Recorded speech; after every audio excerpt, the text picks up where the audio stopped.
जय हिंद दोस्तों, मैं हूं जितेंद्र दीक्षित। 4 PM महाराष्ट्र में आपका स्वागत है। दोस्तों, छगन भुजबल महाराष्ट्र की राजनीति का एक बड़ा नाम है, एक दिग्गज नेता है। लेकिन उनके क्रियाकलापों को देखकर और उनके बयानों को देखकर अक्सर लोग कंफ्यूज हो सकते हैं कि आखिर वो सत्ता पक्ष के साथ हैं या फिर विपक्ष के साथ। वे इस वक्त राज्य की महायुति के सदस्य हैं, उस महायुति के जो कि सत्ताधारी गठबंधन है। शिंदे सरकार में जो 3 पार्टियां हैं उनमें से एक पार्टी अजीत पवार वाली एनसीपी, उसके वो सदस्य हैं और शिंदे के मंत्रिमंडल के भी सदस्य हैं। वो महाराष्ट्र के नागरिक आपूर्ति मंत्री हैं। लेकिन बीते चंद महीनों में उनकी ओर से जिस तरह के बयान आ रहे हैं या वो जो कुछ भी कर रहे हैं, उसको लेकर कई लोग उलझ सकते हैं कि आखिर छगन भुजबल चाहते क्या हैं और उनका उद्देश्य क्या है। क्या कोई बड़े घटनाक्रम को शुरू करने वाले हैं या अपनी पार्टी छोड़ने वाले हैं, कोई नई पार्टी खड़ी करने वाले हैं? ये सारे सवाल इसलिए उठ रहे हैं क्योंकि उन्होंने कई बार ऐसे बयान दिए हैं जो कि खुद उनकी सरकार के खिलाफ रहे हैं। अब जब मराठा आरक्षण को लेकर मनोज जरंगे पाटिल अनशन पर बैठे और उसके बाद जब हिंसा हुई तो उसको लेकर भी छगन भुजबल अपनी ही सरकार पर बरस पड़े। जब पहली बार अनशन पर बैठे थे अगस्त के महीने के आखिर में, तो उसके बाद सरकार ने पुलिस भेजी थी वहां पर उनके अनशन को खत्म करवाने के लिए। उनकी तबीयत खराब हो रही थी। वे सरकारी नौकरियों में और शिक्षा में आरक्षण के लिए अनशन पर बैठे थे कि मराठाओं को आरक्षण देना चाहिए। जब तबीयत खराब हुई तो पुलिस की टीम वहां पर पहुंची, लेकिन वहां पर पहले से ही बड़े पैमाने पर मराठा आंदोलनकारी मौजूद थे। उनके और पुलिस के बीच में झड़प हो गई। पुलिस को लाठीचार्ज करना पड़ा। कई पुलिसकर्मी घायल हुए, पुलिस पर पथराव हुआ था, कई आंदोलनकारी भी घायल हुए और उसका असर राज्य के दूसरे हिस्सों में भी देखने मिला।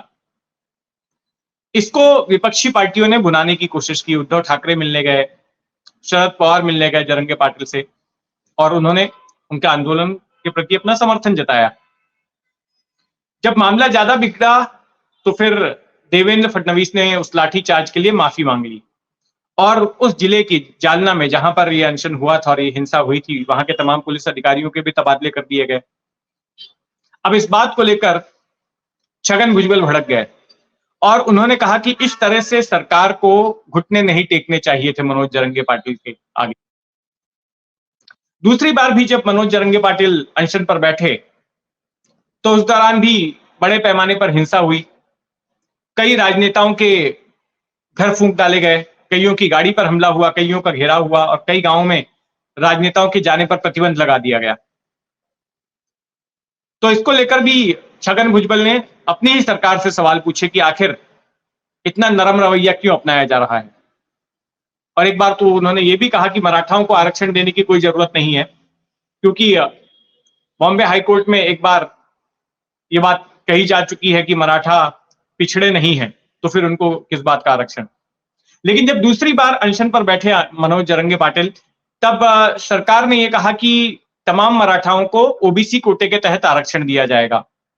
उनके पुराने जो सर्टिफिकेट्स हैं, कागजात हैं, डॉक्यूमेंट्स निजाम के दौर के, उनको निकाला जाएगा और जिनके जिनके कागजात मिलते हैं उनको ओबीसी कोटे से आरक्षण दे दिया जाएगा, उनको कुंडली मानते हुए। लेकिन इस बात से तमाम ओबीसी संगठन नाराज हो गए और उन्होंने इसका विरोध किया।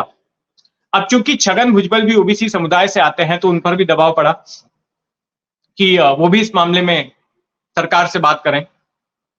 तो छगन भुजबल ने भी इस बात का विरोध किया कि ओबीसी कोटे से मराठाओं को आरक्षण नहीं दिया जाना चाहिए, और भी जिस कोटे से देना है आपको अलग से देना है दीजिए, लेकिन ओबीसी कोटे से नहीं, क्योंकि इससे ओबीसी के कोटे में कटौती होगी। पंकजा मुंडे जो कि बीजेपी की नेता है, वो भी ओबीसी समुदाय से आती है, उन्होंने भी विरोध किया था। लेकिन उनका विरोध जो है थोड़ा सा ही था, ज्यादा मुखर नहीं हुई। वो 1-2 बार उन्होंने बयान दिए बस। लेकिन छगन भुजबल ने तो एक तरह से मुहिम ही चला दी कि ओबीसी कोटे से आरक्षण नहीं दिया जाना है। इसके बाद दूसरी पार्टियों के लोग भी उनके साथ आए, बीजेपी से भी आए, कांग्रेस से भी आए, और यह तय हुआ कि जिस तरह से मनोज जरंगे पाटिल मराठाओं को एकजुट करने के लिए राज्य में अलग अलग घूम रहे हैं, अलग अलग जगहों पर घूम घूम के सभाएं ले रहे हैं, दौरा कर रहे हैं, उसी तरह से ओबीसी समुदाय भी यलगार रैलियां निकालेगा और अब तक ऐसी 3 रैलियां हो चुकी हैं। अब छगन भुजबल ने अपनी ही सरकार को अल्टीमेटम दिया है।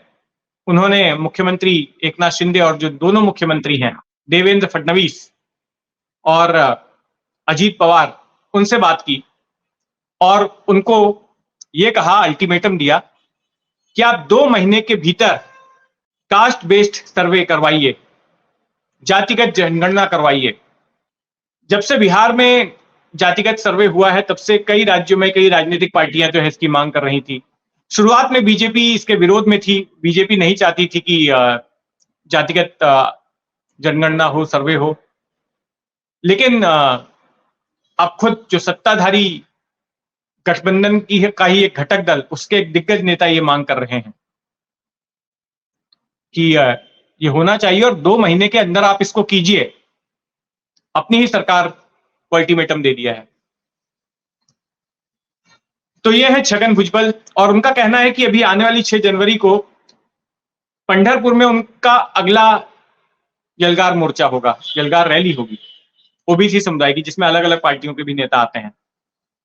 तो उसमें वो आगे की भूमिका स्पष्ट करने वाले हैं कि अगर 2 महीने के अंदर सरकार ने ऐसा नहीं किया तो फिर वो क्या कदम उठाने वाले हैं, किस तरह का आंदोलन होगा, आगे क्या दिशा अपनाएंगे, ये बात भी उन्होंने कही।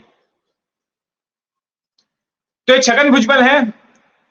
एक नजर छगन भुजबल के बैकग्राउंड पर डाल लेते हैं। छगन भुजबल ने 60 के दशक में शिवसेना के साथ अपने राजनीतिक करियर की शुरुआत की थी और 1991 में उन्होंने शिवसेना से बगावत कर दी क्योंकि उन्हें विपक्ष का नेता नहीं बनाया गया था, जबकि शिवसेना दूसरी सबसे बड़ी पार्टी बनकर उभरी थी। महाराष्ट्र विधानसभा में उनकी जगह पर मनोहर जोशी को बना दिया गया था, जिससे छगन भुजबल नाराज हो गए थे। फिर उन्होंने शरद पवार की मदद से अपनी ही पार्टी में, शिवसेना में बगावत कर ली और कांग्रेस के साथ जुड़ गए। दूसरी पार्टी में आए वो। 1999 में वो तीसरी पार्टी में आए जब शरद पवार ने कांग्रेस से भी बगावत कर ली और राष्ट्रवादी कांग्रेस बनाई, एनसीपी, तो उसके साथ में थे वो। जब 1999 में कांग्रेस एनसीपी की सरकार आई महाराष्ट्र में, तो वो मुख्यमंत्री बनाए गए, गृह मंत्री बनाए गए। इस बीच साल 2016 में महाराष्ट्र सदन दिल्ली में जो बनाया गया था, उसमें कथित घोटाले के आरोप में उनको और उनके भतीजे को गिरफ्तार कर लिया गया, समीर भुजबल को, और करीब 2 साल तक वो जेल में थे। उसके बाद जब बीते साल जब बगावत हुई एनसीपी में, अजीत पवार ने जब बगावत की तो वे अजीत पवार के साथ आ गए। इस तरह से अपने पूरे सियासी करियर के दौरान छगन भुजबल ने 4 पार्टियां बदली हैं और अब उनके तेवर देखकर ऐसा लग रहा है कि शायद वो किसी 5वीं पार्टी में जाएं या अपनी पार्टी बनाएं। एक सस्पेंस है कि क्या अजीत पवार वाली एनसीपी में वो बने रहेंगे। देखते हैं छगन भुजबल का अगला कदम क्या होता है। आप भी अपनी नजर बनाए रखें 4 PM महाराष्ट्र पर, और अगर आपने अब तक इस चैनल को सब्सक्राइब नहीं किया है तो सब्सक्राइब कर लें। जय हिंद।